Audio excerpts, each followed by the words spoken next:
बिस्मिल्लाहिर्रहमानिर्रहीम। रब्बि इश्रह ली सदरी व यस्सिर ली अमरी वहलुल उक़दतम मिन लिसानी यफ़क़हू क़ौली। My name is Dr. Muazzam Manzoor. Medicine is my profession and teaching is my passion.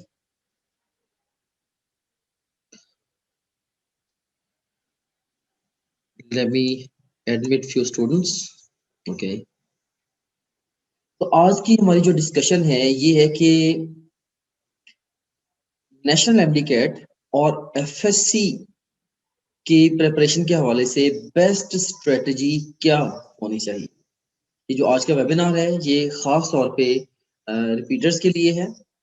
और तो to be more specific, if you are planning to repeat national MDCAT and और FSc तो ये webinar आपके लिए।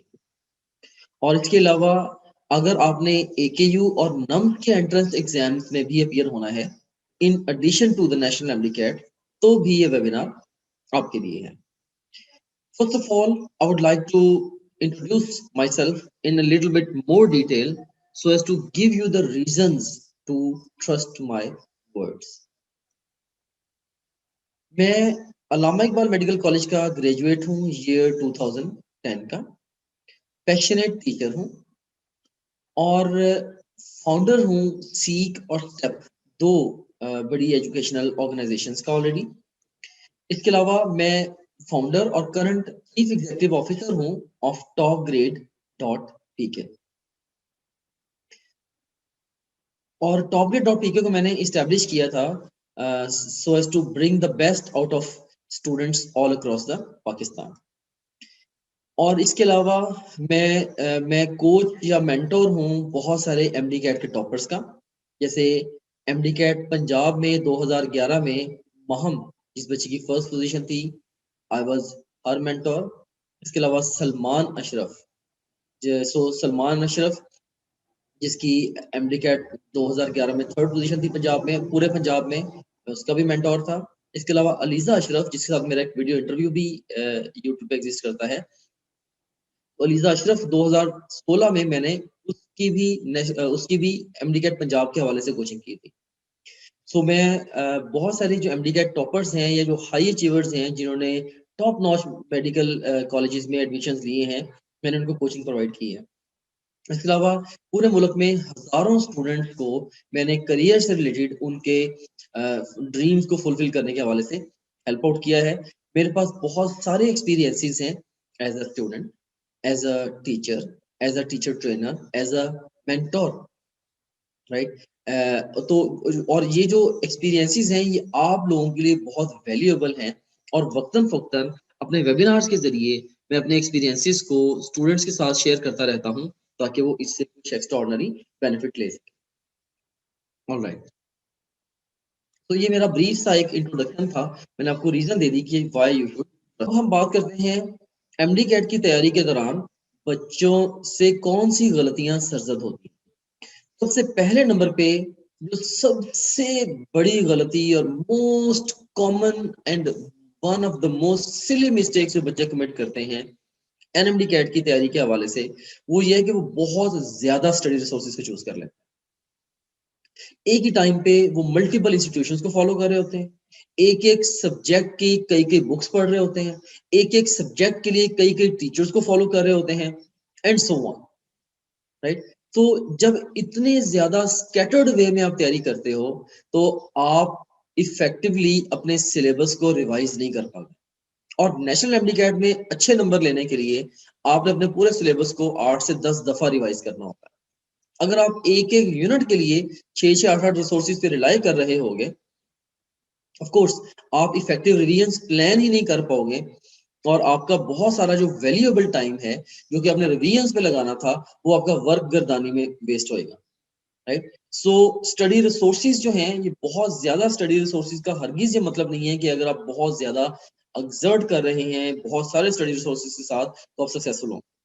याद रखना, एंट्री टेस्ट के लिए क्या पढ़ना है ये इंपॉर्टेंट है, लेकिन क्या नहीं पढ़ना ये उससे भी ज्यादा इंपॉर्टेंट है।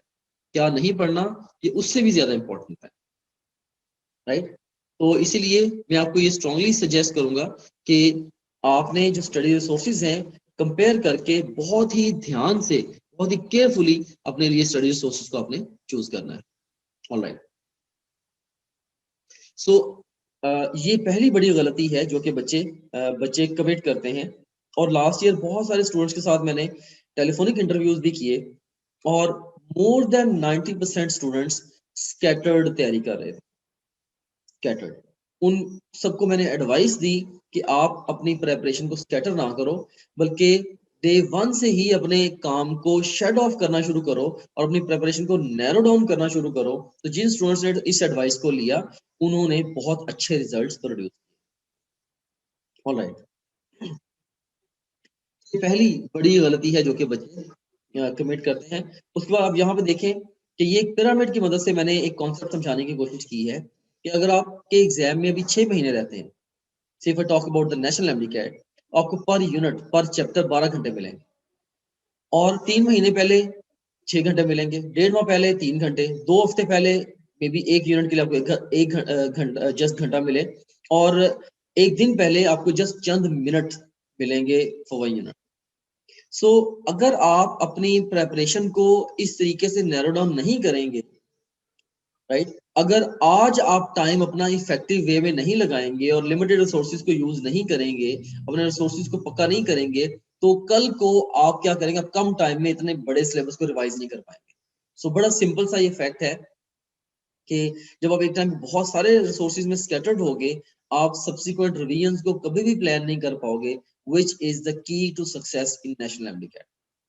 ऑलराइट, तो दूसरी जो बड़ी गलती है जो बच्चे करते हैं वो है इनअप्रोप्रिएट एटीट्यूड। बहुत सारे बच्चे वो दूसरों को ब्लेम करते हैं, वो गवर्नमेंट को ब्लेम करते हैं, पीएमसी पीएमडीसी को ब्लेम करते हैं, राइट। सो मैंने ये देखा है कि जिन बच्चों का ब्लेमिंग एटीट्यूड होता है वो बच्चे सक्सेसफुल नहीं होते। और लास्ट ईयर खासतौर पे सिचुएशंस बहुत सारी चेंज हुई।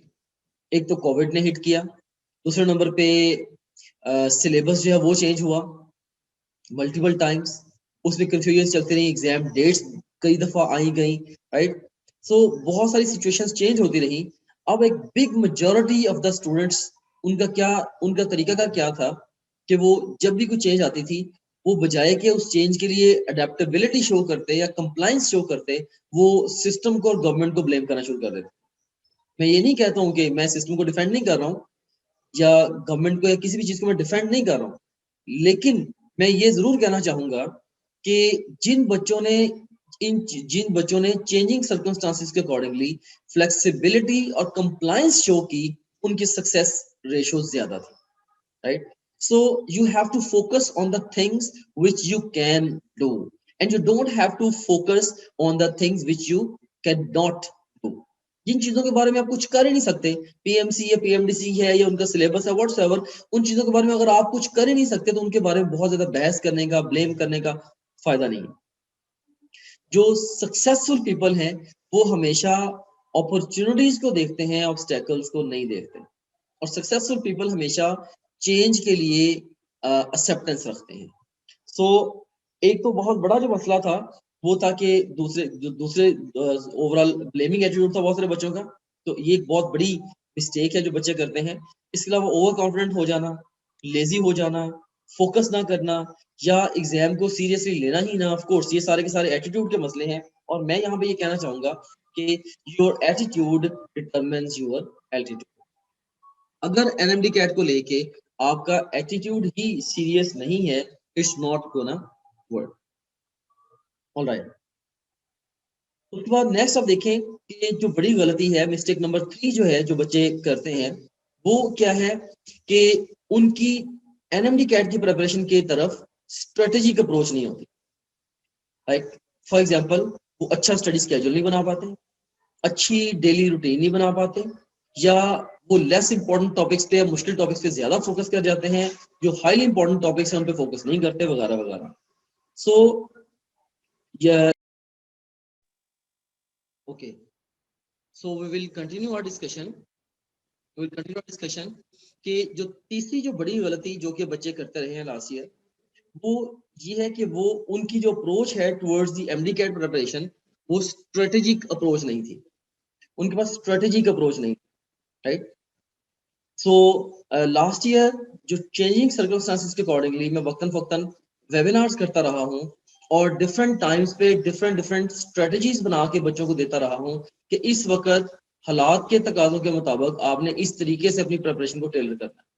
और अल्हम्दुलिल्लाह जिन बच्चों ने उन एडवाइसेस को लिया और उन स्ट्रेटजीज के ऊपर अमल दरामद किया उनको सक्सेस मिली, एक बिग मेजॉरिटी को सक्सेस मिली और बहुत ही स्ट्रॉन्ग उनका फीडबैक भी आया। सो बहुत सारे बच्चे जो हैं वो स्ट्रेटजिक होते ही नहीं है, वो जस्ट क्या करते हैं, जस्ट किताबों को पकड़ के बस पढ़ना शुरू कर देते हैं या वो सब कुछ करना शुरू कर देते हैं जो सारे कर रहे होते हैं। So you have to be strategic. Strategy कितनी ज्यादा इंपॉर्टेंट होती है इसके लिए कुछ फैक्ट्स मैं आपके साथ शेयर करना चाहूंगा। अब देखिए कि पीएमसी के सिलेबस में 58 सेक्शन है और 58 में से 58 सेक्शन है, देखिए, और उसमें से 200 एमसीक्यूज आने हैं आपको। पीएमसी के एग्जाम जो होगा नेशनल एमसीक्यू का उसमें 200 एमसीक्यूज आने हैं।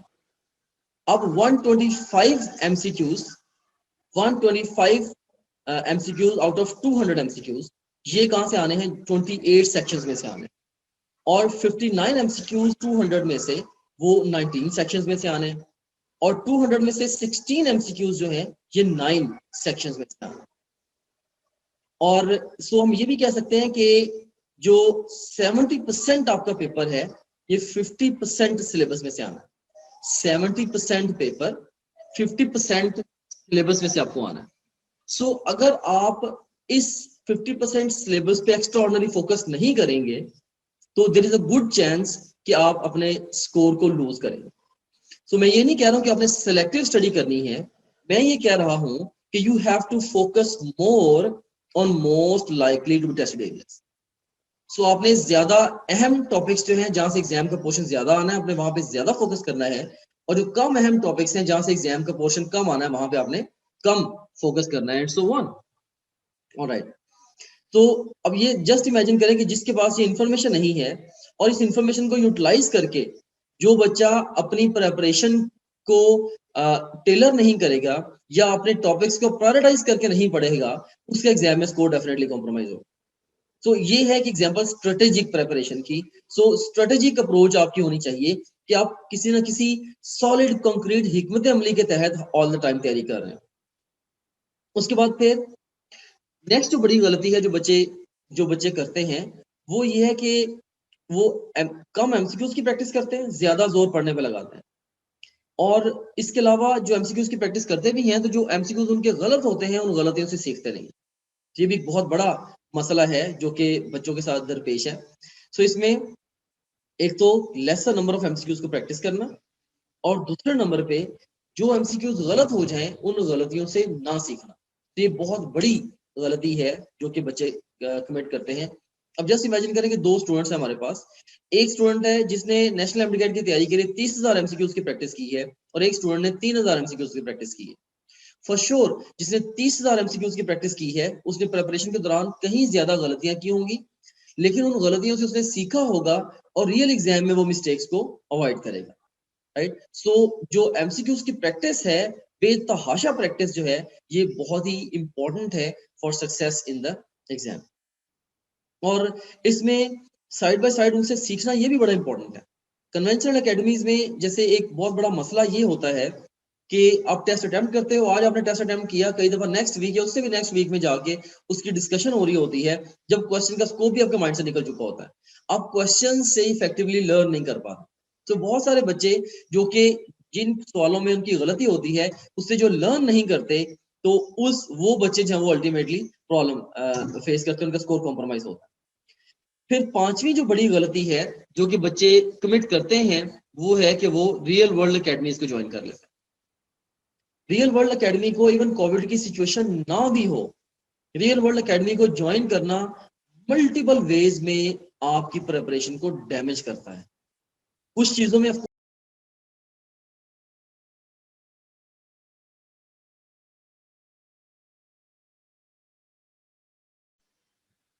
Okay, so real world academy को ज्वाइन करना इन सो मेनी वेज आपका टाइम वेस्ट करता है और आपकी प्रिपरेशन को रिमार्केबली कॉम्प्रोमाइज करता है।